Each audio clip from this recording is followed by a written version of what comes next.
하나님도 후회하실까? 하나님도 후회하실까라는 제목으로 하나님 말씀 증거하겠습니다. 사랑하는 교우 여러분, 성경을 읽다 보면 가끔 이런 순간이 있지 않습니까? 쭉 성경을 읽어가다가 멈칫하게 되는 그런 때가 있다는 거죠. 다시 봅니다. 또 다시 읽어봐요. 그런데 고개를 자꾸만 이렇게 갸웃하게 되는 그런 말씀들을 우리가 만나게 되는 거예요. 이게 이 말씀이 맞는 건가? 내가 잘못 읽은 건가? 눈을 비비고 자꾸만 이렇게 들여다봅니다. 오늘 우리에게 주신 두 가지 본문이 딱 그런 경우예요. 민수기 23장 19절에서 하나님은 아주 분명하게 말씀하십니다. 이렇게 말씀하세요. 하나님은 사람이 아니시니 거짓말을 하지 않으시고 인생이 아니시니 후회가 없으시도다. 이 발람이라고 하는 이방 그 선지자, 이 사람의 입을 통하여 하나님이 이런 말씀을 하세요. 나는 너희와 달라. 나는 거짓말하지 않고 나는 인생이 아니야. 나는 사람이 아니기 때문에 나는 절대 후회하지 않아. 라고 이렇게 분명히 말씀하고 계십니다. 그런데 오늘 또 다른 본문 사무엘상 15장 11절에서 하나님은 또 이렇게 말씀하십니다. 보세요. 내가 사울을 왕으로 세운 것을 뭐하노니? 후회하노니. 여러분 이상해야 됩니다. 뭐 그럴 수도 있지 이렇게 넘어가시면 안 돼요. 굉장히 이상하게 생각이 들어야 됩니다. 아니 분명히 민수기에서는 후회 안 하신다고 했는데 아니 사무엘상으로 오셔가지고서는 엄청나게 후회하신다고 지금 이야기하고 계세요.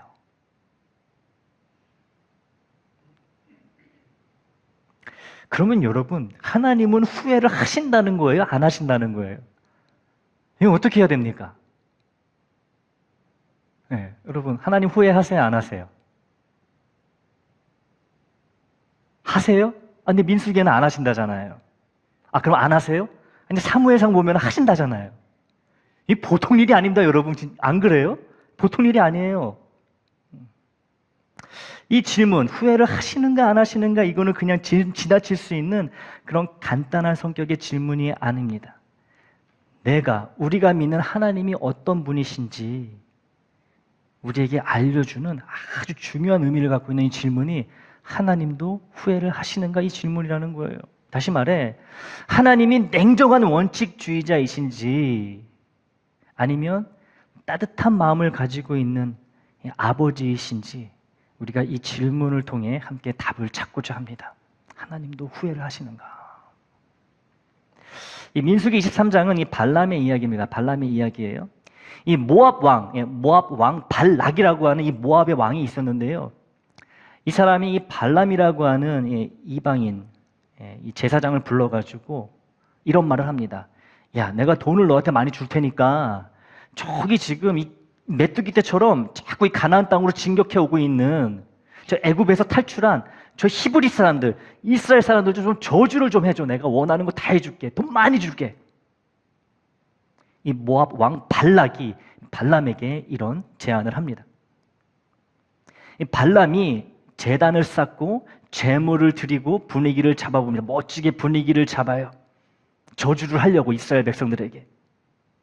자기가 이렇게 하면은 하나님, 이스라엘이 믿는 하나님이 마음이 좀 바뀌겠지라는 그런 기대감이 있었을지도 몰라요. 그런데 그때 하나님이 발람에게 말씀하십니다. 딱 잘라 말씀하세요. 그게 오늘 본문이에요. 나는 사람이 아니야. 나는 후회하지 않아. 라고 말씀하신다는 거예요. 이스라엘 백성에 대한 그 선택과 그 결정과 지금 하고 있는 이 구속사적인 이런 모든 일들을 절대로 후회 안 하신다는 거예요. 뭐예요? 너 저주했다가는 너 큰일 날 줄 알아. 이 말씀이에요. 해볼 테면 해보라는 거예요. 내가 가만히 있나? 나는 너희랑 달라. 난 절대 후회 안 해. 말씀하시는 거예요. 여러분, 우리는 왜 후회를 하죠? 후회 안 해보신 분 없죠? 저도 오늘 아침에만 한 두세 번 한 것 같아요. 후회를. 여러분 왜 후회하죠? 몰랐으니까. 그때는 몰랐으니까. 그때는 착각을 했으니까. 아니면 어떤 상황이나 사람에 대해서 과대평가했거나 과소평가했거나 그리고 늘 늦게 깨닫기 때문에 여러분 우리는 후회를 할 수밖에 없습니다. 후회의 인생이에요. 그 말 왜 했지? 아, 그때 그 카톡 문자를 내가 왜 보냈지? 아, 그때 그냥 유튜브 보지 말고 그냥 잤어야 했는데 내가 왜 안 잤지? 아, 그때 내가 뭐에 홀려가지고 이거를 왜 샀지? 그 비싼 돈을 주고. 우리는 늘 아로 시작한다는 거예요. 후회를 하는 거예요, 후회. 그러나 우리 하나님은 이렇게 하시는 분이 아니라는 거예요. 이런 후회를 하시는 분이 아니라는 거예요. 우리 하나님은 미래를 모르고 잘못 선택하지 않으십니다. 늘 미래를 정확히 알고 계세요. 선택에 틀림이 없습니다. 그리고 어떤 상황이 발생하든지 전혀 놀라지 않으십니다. 다 알고 계시기 때문에. 결과에 당황하지도 않으세요. 미리 알고 계셨기 때문에. 우리 하나님에게는요, 이 예상 밖의 일이다 이런 게 있을 수가 없는 거예요. 그래서 하나님의 약속은 취소되지 않고 하나님의 계획은 실패하지 않고 하나님의 구원은 절대로 중간에 접히는 일이 없습니다. 하나님의 결정에는 후회하심이 없는 게 맞아요. 맞습니다. 하나님의 결정에 선택에 후회하심이 없다라는 이 사실이 왜 중요할까요? 내 인생이 막 갈대처럼 흔들릴 때, 흔들릴 때, 막 불안할 때 그냥 내 감정이 막 오락가락할 때 그냥 올라갔다 내려갔다 막 이럴 때 내 자신에게 너무너무 실망할 때 우리 하나님은 나를 향한 뜻을 바꾸지 않으신다는 말이 되기 때문에 여러분 이 사실이 너무 중요한 거예요. 하나님의 선택하심. 하나님이 나를 구원해 주시고 나를 자녀로 삼아주신 그 선택에는 후회도 없으시고 실패도 없으시다라는 이 사실이 우리에게는 너무너무 중요하다는 거예요. 나는 맨날 바뀌지만 나조차도 내 자신에 실망하지만 하나님이 나를 선택하셨기 때문에 그 선택에는 후회하심이 없기 때문에 나는 그 하나님의 그 선택과 변하지 않으심과 그 후회하지 않으심을 믿고 또 기어이 살아갈 수 있는 거예요. 너무너무 중요한 진리고 사실입니다. 그러면 하나님이 이 사무엘상 15장에서 이 사울을 보시면서 내가 쟤를 왕으로 세운 것을 후회하신다. 이거는 무슨 의미일까? 이것은 우리가 하나님께서 우리와의 관계 속에서 이 아파하신다는 그런 측면으로 접근을 해야 되는 말씀이에요. 관계 안에서 아파하시는 하나님. 여러분 이 말은요, 내가 사울을 왕으로 세운 것을 후회한다 이 말은 이런 뜻이 아닙니다. 내가 사람 잘못 뽑았네. 쟤 저런 줄 몰랐네. 이런 의미가 아니에요. 내가 이번에는 사울을 왕으로 기름 부어 세운 게 나의 판단 미스였네. 그래서 내가 후회한다. 이런 의미가 아니라는 거예요. 여러분 우리말로 후회라고 번역된 이 히브리어는요 원래 나함입니다.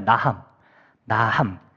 이 나함이라고 하는 히브리어에는요 이 후회라는 의미 말고도 다음과 같은 의미들이 있습니다. 마음이 찢어진다, 가슴이 너무 아프다, 아주 깊이 슬퍼하다 이런 의미들도 있어요. 그러니 이 15장에서 사무엘상 15장에서 하나님께서 내가 사울을 왕으로 세운 것을 후회한다라고 하실 때 이 후회는요 우리가 알고 있는 그런 후회의 의미가 아니고 내가 사울 쟤 때문에 마음이 너무 찢어지게 아프다는 의미가 되는 거예요. 내가 실수했다는 의미가 아닙니다. 내가 쟤 때문에 너무 가슴이 아프다, 너무 마음이 아프다, 이 슬픔을 내가 어떻게 할 수가 없다 이런 의미가 된다는 것이죠. 그런 의미에서의 후회가 되는 거예요. 그러므로 하나님이 사울을 왕으로 세우신 것을 후회하신다고 할 때의 의미는 계산의 실패, 판단의 착오로 인한 그런 사람의 그런 우리와 같은 후회가 아니라 사울과의 관계가 무너진 것으로 인한 깊은 사랑의 고통을 의미한다는 것이죠, 여러분. 그 후회가 그 후회가 아니라는 거예요. 민수기의 후회하고 지금 이 사무엘상 사울 왕을 향한 하나님 후회하고 완전히 다른 의미라는 거예요. 첫 번째는 이 원칙에 대한 거고요. 두 번째도 원칙이지만 관계 안에서의 어떤 하나님의 그 아픔을 이야기하고 있는 거예요. 여러분 부모가 이런 말 하지요. 저도 부끄럽지만 이런 말을 들은 적이 있어요. 어머니한테. 어떤 말이냐면 내가 너를 이렇게 키우려고 낳았냐. 해보신 분들 있잖아요. 우리 부모님들. 왜 없는 척 하세요. 부모가 이런 말 합니다. 근데 여러분 이런 말을 자녀에게 할 때 이 말이 출생신고 취소하겠다는 그런 의미입니까? 족보에서 호적에서 그냥 파겠다는 그런 의미예요? 내가 너 이러려고 내가 낳아서 키우고 내가 이 고생해가지고 너 지금까지 이렇게 내가 돌봤냐?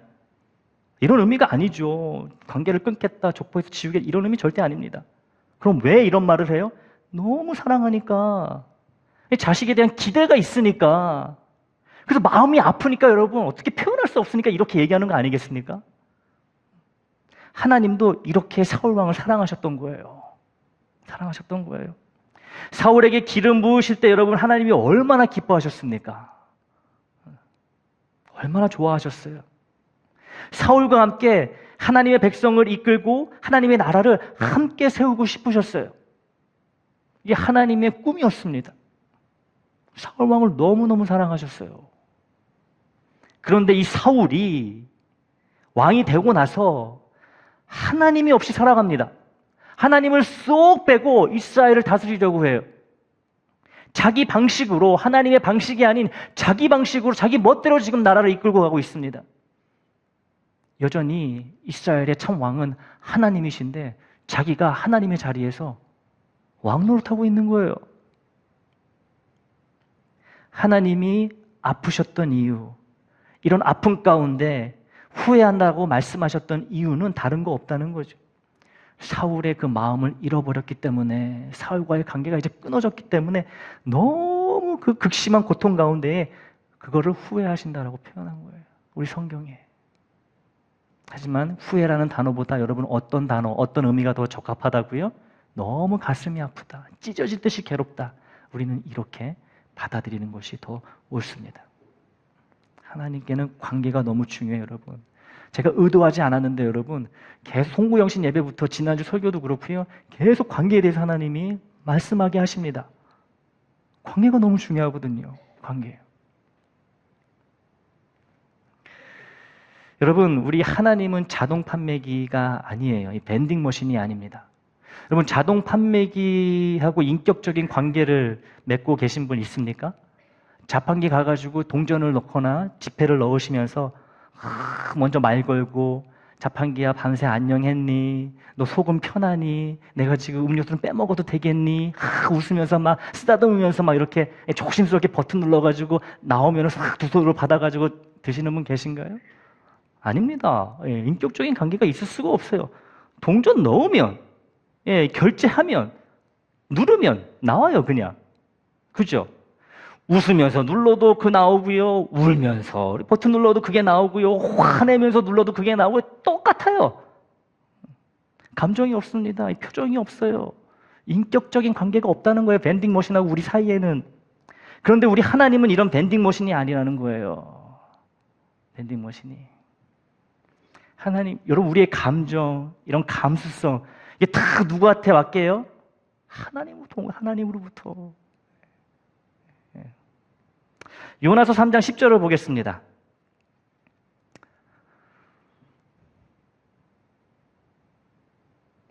함께 읽습니다. 시작. 하나님이 그들이 행한 것, 곧 그 악한 길에서 돌이켜 떠난 것을 보시고 하나님이 뜻을 돌이키사 그들에게 내리리라고 말씀하신 재앙을 내리지 아니하시니라. 아멘. 이 이스라엘의 철천지 원수, 이 니느웨 사람들이 여러분 울고 불고 금식을 합니다. 40일 뒤에 이 나라가 망할 것이다. 여러분, 아무 조건도 없습니다. 이 요나 선지자가 이 선포한 건요, 너희가 회개하면은 망하지 않아. 이 얘기 없어요. 40일 뒤에 무조건 망한다였습니다. 그냥 선포였어요. 하나님이 그렇게 선포하라고 요나에게 시키셨죠. 근데 그 이야기를 듣자마자 여러분, 니느웨의 온 사람들이 왕으로부터 여러분 짐승에 이르기까지 나와가지고 다 회개합니다. 금식을 해요. 그러자 하나님이 뜻을 돌이키십니다. 40일 뒤에 분명히 완전히 망하게 하신다 하셨는데 한 사람도 남겨두지 아니하고 모든 짐승까지도 동물까지도 다 싸그리 전멸시킨다고 하셨는데 하나님이 돌이키세요. 화를 안 내리십니다. 재앙을 내리지 않으세요. 요나는 이런 하나님이 싫었던 거예요. 그래서 애초에 이곳으로 가기 싫었던 거지요. 그런데 아니나 다를까 요나의 예상대로 하나님이 이렇게 이들에게 긍휼을 베푸십니다. 요나의 눈에는 이런 하나님이 변덕스럽게 보였을지도 몰라요. 아유, 내가 이럴 줄 알았다. 이럴 줄 알았다. 근데 여러분, 이게 변덕입니까? 하나님 변덕이에요? 아니, 멸망시키신다고 했으면 멸망시키셔야지. 이게 뭔가? 왜 이렇게 변덕을 부리시는가? 우리가 이렇게 얘기할 수 있겠습니까? 아니에요. 변덕이 아니라 이건 관계라는 거예요, 여러분. 관계. 또 다른 중요한 원칙입니다. 하나님은 진심으로 회개하고 돌아오는 자를 회복시키시는 거예요. 변덕을 부리시는 게 아니고. 여러분, 우리 하나님의 원칙은요, 이 두 가지가 있는데요. 이 원칙은 변하지가 않습니다. 한번 같이 볼까요? 하나님의 원칙. 첫 번째 같이 있습니다. 시작. 죄를 짓는 영혼은 죽는다. 이게 첫 번째 원칙입니다. 그리고 두 번째 원칙 시작. 회개하면 용서하신다. 이 두 가지 원칙이 동시에 가는 거예요. 이 니느웨가 회개했기 때문에 40일 뒤에 멸망당하지 않고 살아났잖아요. 이 두 번째 원칙이 작동을 한 겁니다, 여러분. 두 번째 원칙. 회개하는 자, 참된 회개하는 자, 다시 살리시는 하나님. 변덕이 아니라는 거예요. 회개하면 살리십니다. 살리세요. 하나님은 저와 여러분의 태도에 굉장히 민감하게 반응하십니다. 굉장히 민감하세요. 유심히 보십니다. 너 회개했어? 정말 회개했어? 정말 회개한 대로 변하는지 내가 볼게. 천천히 보시는 거예요. 조용히 보십니다. 그리고 우리의 마음에 응답하세요. 잠깐 여러분이 겉모습으로 드러나는 그런 모습에 절대 넘어가지 않으십니다. 우리의 마음을 보시는, 꿰뚫어 보시는 거예요. 우리의 태도를 보시면서. 그리고 거기에 맞춰가지고 응답하십니다. 반응하신다는 거예요. 그래서 여러분, 기도가 의미가 있는 거예요. 그래서 회개가, 늦지 않은 회개가 중요한 거고요. 그 회개를 통해 돌아오는 것이 언제나 가능한 이유는 하나님의 두 번째 원칙. 진심으로 회개하는 자 내가 반드시 용서하리라.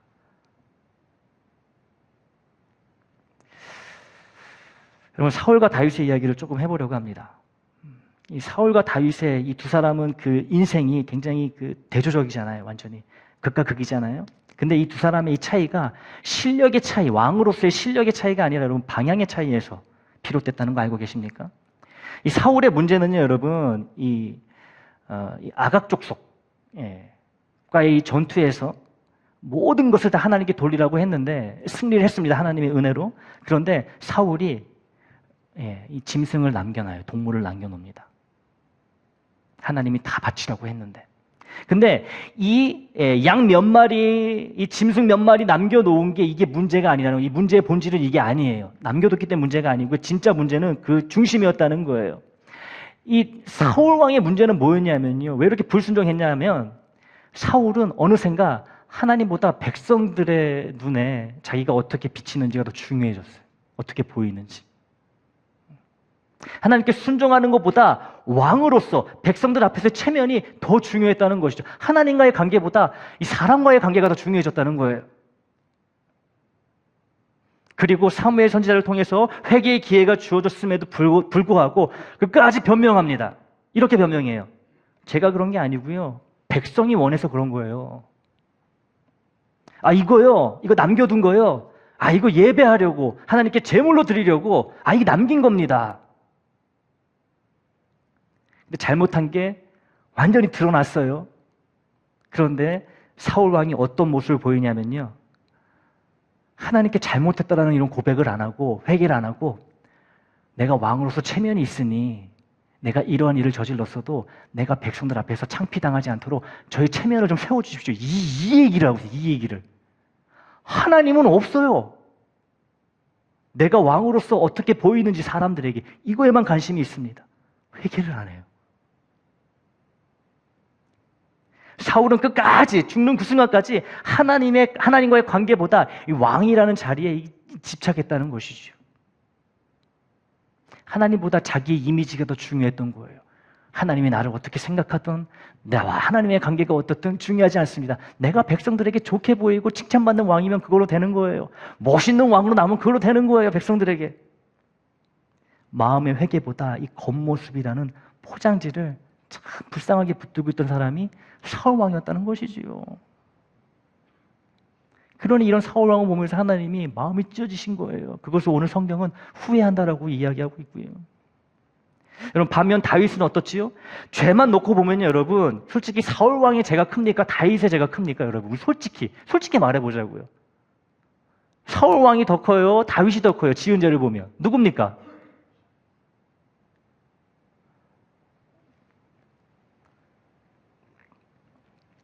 여러분 사울 왕이 유부녀를 그것도 자신의 부하의 그 아내를 겁탈을 한 적이 있습니까? 예?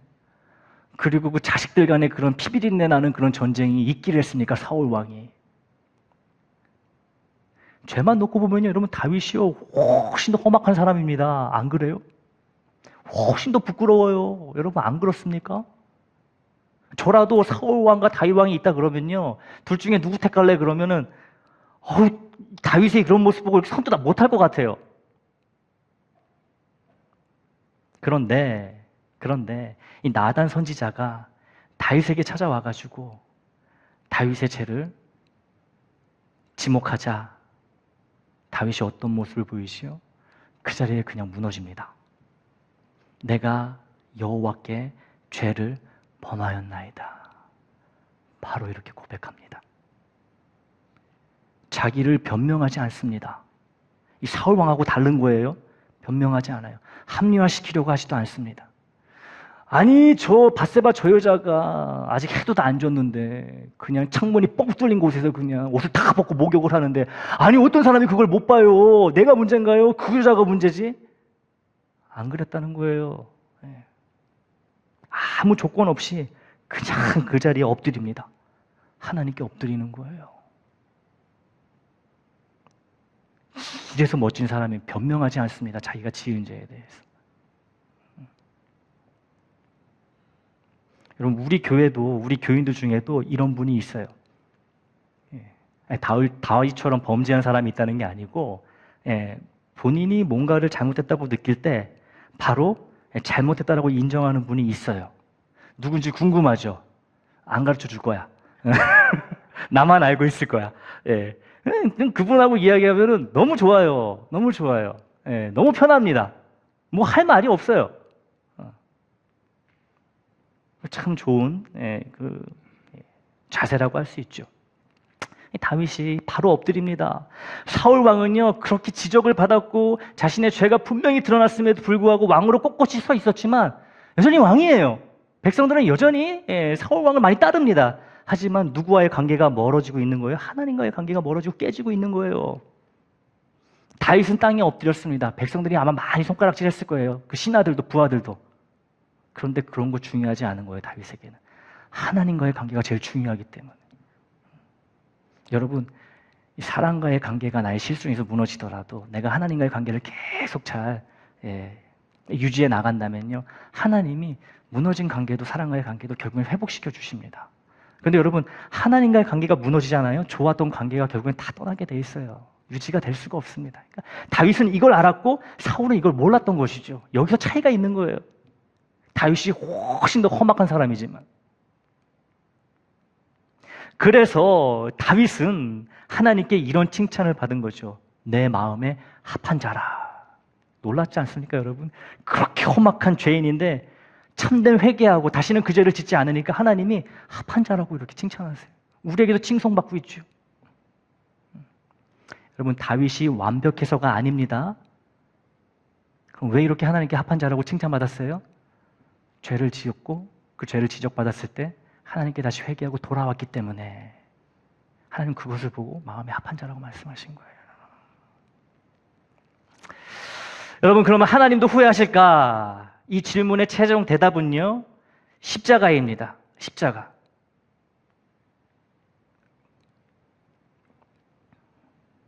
여러분 솔직히 말해서 하나님이 우리 인간을 만드신 것을 후회하실 만한 장면이 많습니다. 여기서 말하는 후회, 쉽게 말해서 괜히 얘네 만들었다 이렇게 생각하실 만한 그런 순간들이 굉장히 많다는 것이, 몇 가지만 얘기해 볼까요? 에덴 동산에서부터 시작됩니다. 아담과 하와가 선악과 먹었을 때. 여러분 생각해 보세요. 노아 시대 때 여러분 사람들이 서로 죽이고 괴롭히고 문란하고, 광야 시대 때는 어떻습니까? 출애굽하고. 걸핏하면 불편하면 원망하고 불평하고 모세 원망하고 하나님 불평하고 이럴 바에는 차라리 애굽에서 그렇게 노예로 있다가 죽는 게 훨씬 날 뻔했는데 왜 여기까지 끌고 나와가지고 우리 이렇게 쉽게 말해서 개죽음 당하게 하냐고. 사사시대도 마찬가지고 왕정시대도 마찬가지고 여러분 지금 우리의 모습도 보십시오. 우리가 하나님 속을 얼마나 썩입니까 사실. 그때마다 후회하실 수 있다는 것이지요. 그런데 우리 하나님은 이러한 모든 순간들 거치시면서 우리 사람을 제거하지 않으셨습니다. 심판하시더라도 살려놓으셨어요. 그래서 지금까지 우리가 이렇게 내려오고 있는 거 아니겠습니까? 대신에 우리 하나님이 하신 일이 있는데요. 우리 인간에게 책임을 물으시기보다 인간을 멸망시키시기보다 우리 하나님이 택하신 사건은 택하신 일은 독생자 예수 그리스도를 보내시는 일이었어요. 예수님을 보내시는 거. 하나님은 속이 상하실 때마다 아유 이것도 싹 쓸어버리자 이게 아니고요. 내가 대신 감당하겠다를 선택하셨습니다. 그게 십자가 사건인 거예요. 내가 대신 감당하겠다. 하나님은 우리를 만드신 걸 후회하는 대신에 십자가를 선택하셨다는 것이죠. 니들의 잘못 내가 책임질게. 내가 대신 죄의 형벌을 받을게. 너희는 그냥 믿기만 해. 그럼 너 영원히 살 수 있어. 관계 회복될 수 있어. 예수를 믿어. 다른 모든 죄의 대가는 고통과 아픔은 본인이 책임지신 거예요. 여러분 세상에 이런 신이 없습니다. 이런 신이 없어요. 그래서 우리 하나님은 참 신이신 거예요. 여러분 막 이상한 신 믿는다고 여러분 생각해보세요. 지금 그거 어떡하실 거예요 그거. 참 하나님을 믿고 예수님을 믿어서 구원받은 거 큰 은혜인데 여러분 다른 신 믿는다고 하면 여러분 생각해보세요. 생각들이 없어진 거. 여러분 하나님은 후회 대신에 십자가를 선택하셨다고 말씀을 드렸습니다. 이제 말씀을 맺을게요. 사랑하는 교회 여러분, 오늘 설교를 마치면서 우리가 붙들어야 할 진짜 질문은 이것입니다. 하나님도 후회하시는가가 이게 아니라 오늘 나는 하나님의 마음을 어떻게 해드리고 있는가, 이게 우리의 질문이 되어야 된다는 것이죠. 나는 하나님의 마음을 어떻게 해드리고 있는가? 아프시게 하는가? 기쁘시게 하는가? 나의 말과 선택과 태도가 하나님의 얼굴에 미소를 짓게 하는지 아니면 하나님의 마음을 아주 무겁게 하는지, 이 질문 앞에 우리는 서야 한다는 거예요, 여러분. 여러분, 여러분의 삶은 지금 어떻습니까? 혹시 우리는 사울처럼 예배는 드리고 있는데 순종이 없지는 않습니까? 예배는 드리는데 순종이 없어요. 하나님이 없다는 거예요. 기도는 한다고 하는데 변화가 없지 않습니까? 신앙 이야기는 이러쿵저러쿵 하는데 하나님과의 진정한 대화는 사라진 삶을 살고 있지는 않으십니까? 입술로는 주님을 부르는데 이 결정의 순간에는 늘 나 자신이 왕이 되어 스스로 마음에 드는 결정을 내리고 있지는 않으십니까? 아니면 다윗처럼 자주 넘어지고 실수하고 부끄러울 때도 많지만 그때마다 하나님을 향해 방향을 다시 돌리고 있습니까? 이 터닝이 너무 중요해요.